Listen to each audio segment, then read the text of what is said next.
La combinatoire, c'est à la fois, c'est pas nouveau et c'est nouveau. C'est-à-dire qu'effectivement, depuis que le monde est monde, l'agriculteur, il combine des techniques pour arriver à maîtriser les bioagresseurs sur sa culture.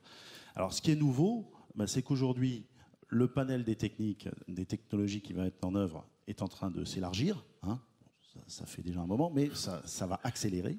Et puis, ce qui est nouveau aussi, c'est que on voit bien, et ça a été rappelé, le panel d'injonctions auxquelles il doit répondre, que ce soit réglementaire, évolution technique, attente sociétale, fait que l'agriculteur, il va prendre en compte beaucoup plus de paramètres pour arriver à protéger ses bioagresseurs, à protéger ses cultures des bioagresseurs. Pardon.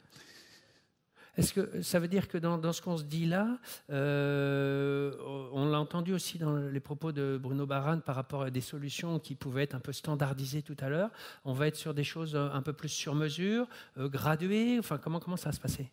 Alors effectivement, on va avoir, puisqu'il a on aura de moins en moins un problème, une solution. Hein. Avant c'était relativement simple, on avait un bioagresseur, on mettait un bidon dans le pulvé, on pulvérisait, et puis bon, voilà. On est de moins en moins dans ce schéma-là. Aujourd'hui, l'agriculteur, il va avoir besoin de prendre en compte beaucoup plus de choses, du digital, la biosurveillance des OAD, etc. Un pulvérisateur, peut-être qui va être différent.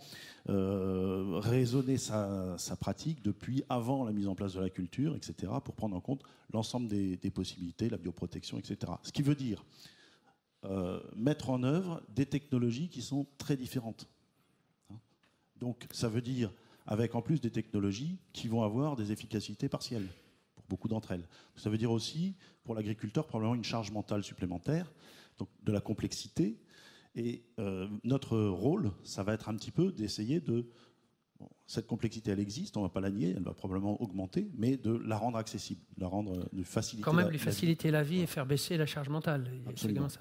Et ça veut dire qu'il y a aussi une logique de multi-expertise dans ce que vous nous expliquez. Alors, il y a une logique d'expertise, oui. Multi-expertise. Et effectivement, un de nos rôles, c'est de rassembler cette expertise.